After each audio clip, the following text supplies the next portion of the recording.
Today, guys, we're doing an RC car review on a brand that I've never done a review on ever.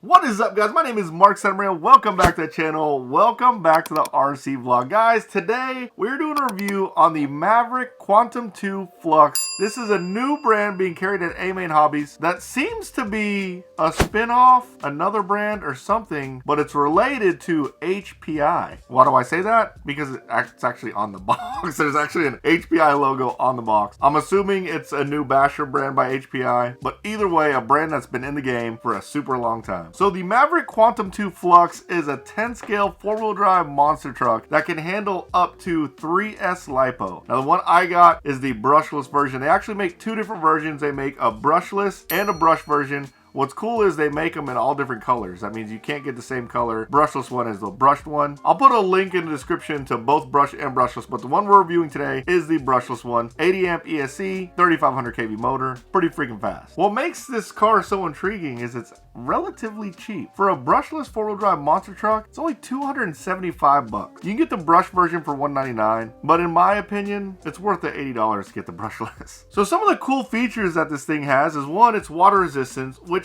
I don't know if that means it's waterproof. Water resistant usually means you can't like completely capsize it. Either way, I don't recommend you driving your car underwater. It does have LED lights, and what's cool about these LED lights is that it's controlled by a switch on your remote. I'll show you how that works here in a little bit. Has big heavy duty diffs, which that was a problem that I had in some of my previous HPI cars that I drove, that I did blow the diffs up. This one, new heavy duty diff. Looks like it has a pretty solid wheelie bar too, which that means that it's probably pushing a crap ton of power. I say probably like I haven't even driven it before. Obviously I've driven it. What comes in the box, you get your manual, you get the car, and you get the remote. Now what's interesting is it didn't come with any tools. Even though I don't use any of the RTR tools, it is kind of strange it didn't come with anything. I know, it's like no matter what I complain, it comes with tools, you don't use them. It doesn't come with tools, I complain. But if you're a new guy getting into the hobby, it is useful to have something to work on your car in case something happens out of the box. Now it doesn't have a clipless body, however it does have those rubber attachments like tethers that hold the body clips, which I really like those. At least you don't have to put your body clips on the ground and then accidentally kick them and lose them.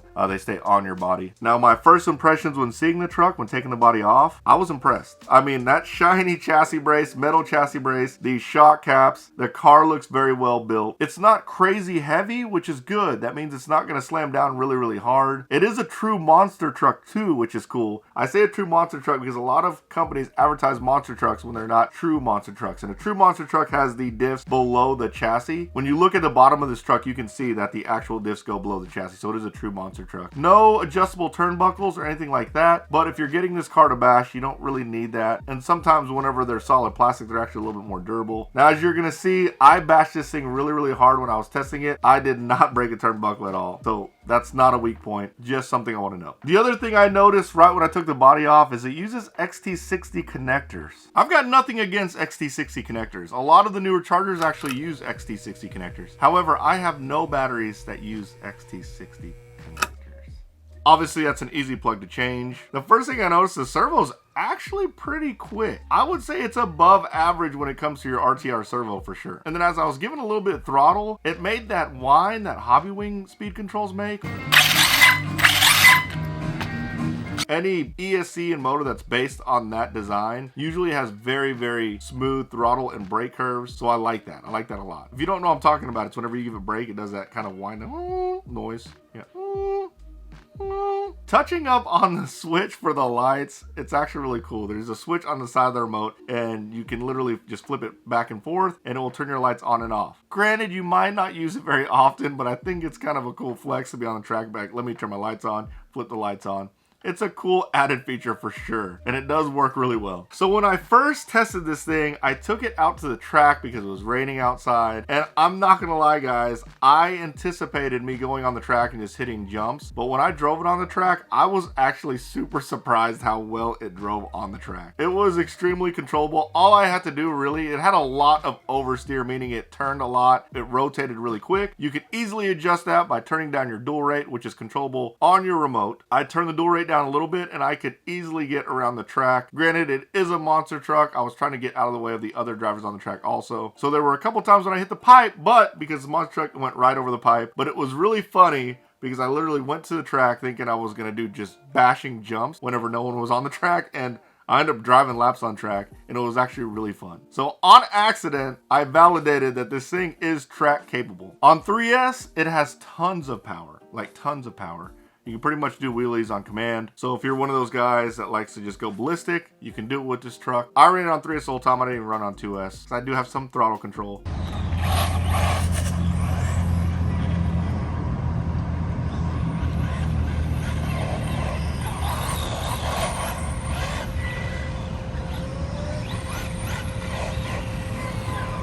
But guys, one thing that this truck is made to do, it does really well, and that's bash.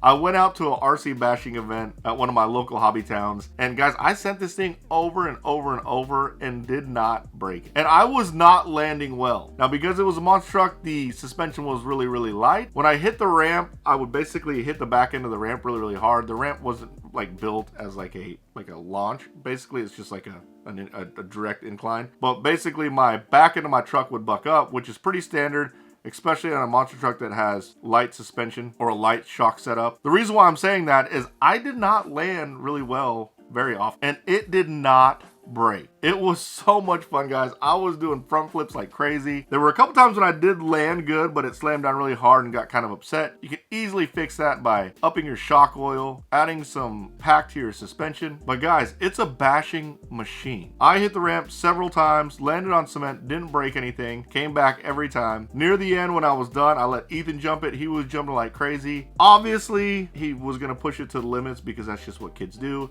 And at the very end, we did break a drive shaft. But guys, when I say that we were bashing it, we were bashing it. There was even one jump where I had a Mojave 6S intentionally try to push me and launch me further, and we just collided in midair, and it was a disaster. No breakages. An absolute tank. Overall, guys, for 275 bucks, having a track-capable monster truck, a durable basher, and US-based part support from MA and Hobbies, tough one to beat. It's a great little truck. As always, at the end of these reviews, I like to give some of my recommendations, some of the things that I kind of wish I would change on vehicles. For this one, I think it looks kind of toyish. Very capable, but looks a little toyish, especially with the green wheels and the body that does not resemble like a body that we actually see.